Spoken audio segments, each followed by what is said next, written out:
Dear ఎఫ్సెట్ students and parents, welcome back to my channel. మరి తెలంగాణ ఎఫ్సెట్లో మరి free seat రావాలంటే ఎన్ని మార్క్స్ రావాలమ్మా? గుర్తుపెట్టుకోండి, ఫ్రీ సీటు రావాలంటే ఇక్కడ తెలంగాణ ఎఫ్సెట్లో కొన్ని వీళ్ళకి మాత్రం ఫ్రీ సీట్ వస్తుంది. Free seat suppose EWS students కానీ, అదేవిధంగా బీసీ స్టూడెంట్స్ కానీ, బీసీఏ కానీ, బి కానీ, సి కానీ, డి కానీ, తర్వాత వీళ్ళందరికి కూడా ఫ్రీ సీట్ రావాలంటే ఎన్ని మార్క్స్ రావాలి? ఎస్సీ ఎస్టీ స్టూడెంట్స్కి no problem. SC ST students కానీ, తర్వాత మైనారిటీ స్టూడెంట్స్కి ఎన్ని మార్క్స్ వచ్చినా వీళ్ళకి ఫ్రీ సీట్ జస్ట్ క్వాలిఫై అయితే సరిపోతుందమ్మా.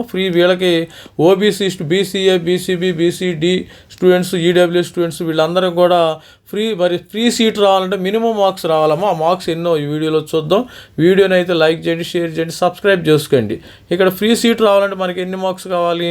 ఇక్కడ ఆల్రెడీ ఇచ్చారు మీకు. సపోజ్ వీళ్ళకి మాత్రం ఫ్రీస్ వస్తుంది. 80 మార్కులు వచ్చిన వాళ్ళకి వీళ్ళందరికీ కూడా 2000 ర్యాంక్ వస్తుంది, ఫ్రీ సీట్ వస్తుంది, నో ప్రాబ్లం. 80 పైన 75 మార్కులు అంటే మీకు మీ ర్యాంక్ వచ్చేసి 2600, 1400 ఈ పైన వస్తుంది కాబట్టి ఫ్రీ సీట్ వస్తుంది. 70 మార్కులు ఇక్కడ 70 మార్కులు అంటే 3900, 6000 వస్తుంది ఫ్రీ సీటు. ఇక్కడ 65 మార్కులు పైన వస్తే 6000 ర్యాంకు, 6000 నుంచి 9000 ర్యాంక్ అమ్మ. 9000 ర్యాంకు పైన వస్తుంది. తర్వాత 60 పైన మార్కులు వస్తే మీకు ఫ్రీ సీటు రాదు, అది గుర్తుపెట్టుకోండి. 60 మార్కులు లోపు వస్తే మీకు 60 లోపు వస్తే, 65 వస్తే ఫ్రీ సీట్ గ్యారంటీ. ఈ మార్క్స్ వరకు ఫ్రీ సీట్ వస్తుంది. ఈ మార్కులకి ఫ్రీ సీట్ రాదు, నో ఫ్రీ సీట్, గుర్తుపెట్టుకోండి. ఆ విధంగా ఎగ్జామినేషన్ రాయండి. మనకి సాటర్డే నుంచి ఎగ్జామినేషన్ జరుగుతుంది కదా, సాటర్డే సండే. మరి ఆ విధంగా ఇది దృష్టిలో పెట్టుకుని ఫ్రీ సీటు చాలా డబ్బులు ఖర్చు అవుతుంది. ఇప్పుడు సిబిఐటీలో కానీ, మరి విఎన్ఆర్, బీవీఆర్ఐటి చాలా ఫీజులు పెంచేశారు. ఒక జేఎన్టీయూ కానీ ఓయూలో 50,000 మాత్రమే, మిగతా చోట్ల ఫీజులు భయంకరంగా ఉన్నాయి. దాన్ని దృష్టిలో పెట్టుకుని మీరు ప్రిపరేషన్ స్టార్ట్. వీళ్ళందరూ కూడా నో ఫ్రీ సీట్ గుర్తుపెట్టుకోండి. ఫ్రీ సీట్ రావాలంటే మినిమం మీకు 63 మార్కులు రావాలమ్మా. ఓవరాల్గా 63 మార్కులు రావాలి. ఫ్రీ సీట్ కావాలంటే కావాల్సిన మార్క్స్ ఇవి గుర్తుపెట్టుకోండి. ఫ్రీ సీట్ ఎవరికైతే 63 గ్రేటర్ దాన్ 64, 63 మార్కులు పైన ఎవరైతే వస్తాయో అంటే 10,000 లోపు రావాలా. 10,000 లోపు వస్తే వీళ్ళందరికీ ఫ్రీ సీటు వచ్చే అవకాశం ఉంటుంది. బీసీఏ స్టూడెంట్స్ కానీ, బీసీబీ, బీసీసీ, బీసీడి వీళ్ళందరికీ, అదేవిధంగా ఈడబ్ల్యూఎస్ స్టూడెంట్స్ వీళ్ళందరికీ కూడా ఫ్రీ సీట్ రావాలంటే 10,000 లోపు రావాలి. ఎగ్జామినేషన్ అవ్వగానే రిజల్ట్స్ వచ్చేస్తున్నాయి, గుర్తుపెట్టుకోండి. ఈ టేబుల్ పైన ఎవరైతే ఉన్నారో 1, 2, 3, 4 ఈ టేబుల్లో ఉన్న వాళ్ళందరూ ఫ్రీ సీట్లలో ఉంటారు. మిగతా వాళ్ళకి ఫ్రీ సీటు రాదు. మిగతా వాళ్ళకి ఏంటంటే వాళ్ళకి 35,000 మాత్రమే ఫీజు రియంబర్స్ ఇవ్వటం జరుగుతుంది, 35K. మిగతాది సపోజు సిబిఐటీలో 1,80,000 ఫీజు అనుకోండి. 1,80,000 అంటే 35,000, సపోజ్ 1,85,000 అనుకో.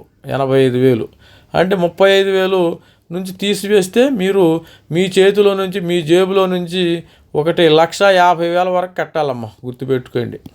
ఈ 1,50,000 కూడా నేను కట్టకూడదంటే కొద్దిగా కష్టపడండి, మంచిగా ఎగ్జామినేషన్ రాయండి. 1,50,000 ఇంటూ 4 లక్షలు, 6 లక్షలు కట్టాల. 6 లకారాలు 6 లకారాలు మిగలాలంటే మీరు మీ 6 లక్షలు మీకు సేవ్ అవ్వాలంటే మీరు కొద్దిగా ఒక 10 మార్కులు ఎక్కువ తెచ్చుకోండి. 10 మార్కులు ఒక 65, 70 ఓవరాల్గా 65, 70 ఈ రేంజ్లో వస్తే ఇక మీకు తిరుగులేదు. ఇక మిమ్మల్ని ఫీజు అడిగేవాడు ఎవరు లేడు. జస్ట్ మీరు ఏం చేయాలంటే మీకు బస్ ఫీజు కట్టుకుంటే సరిపోతుంది. హైదరాబాద్లో స్టూడెంట్స్ అందరూ కూడా జస్ట్ బస్ ఫీజు కట్టుకుంటే మీకు బీటెక్ అయిపోద్ది. బీటెక్ బస్ ఫీజు ఒక 20,000, 30,000 వేసుకున్నారంటే 4 సంవత్సరాలు 1,20,000లో మీరు బయటపడిపోతారు. 1,20,000 లేకపోతే 6 లక్షలు ఈ 1,20,000 7,20,000 అవుతుంది మీ బీటెక్ అయ్యేదరికి. అందుకని కొద్దిగా కష్టపడండి. కష్టపడితే పోయేది ఏమి లేదు కదా, మనం పోరాడితే పోయేది ఏమి లేదు.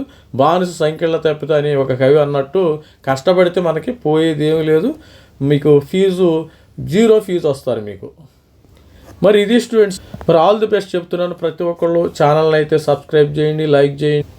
ఎవరైనా కానీ జోసా కానీ ఎంసెట్ మెంటర్షిప్ కావాలంటే మనల్ని అప్రోచ్ అవ్వండి. మీకు వెబ్ ఆప్షన్స్ మరి గైడెన్స్ ఇవ్వటం కూడా ఇది మన వాట్సాప్ నెంబరు. అప్రోచ్ అవ్వండి. WhatsApp number details, QR code, payment కట్టినట్టయితే మీకు ఎంసెట్ కాలేజీలో చేరే వరకు కూడా సపోర్ట్ ఇవ్వటం అయితే జరుగుతుంది. All the best student for ever EAMCET exams.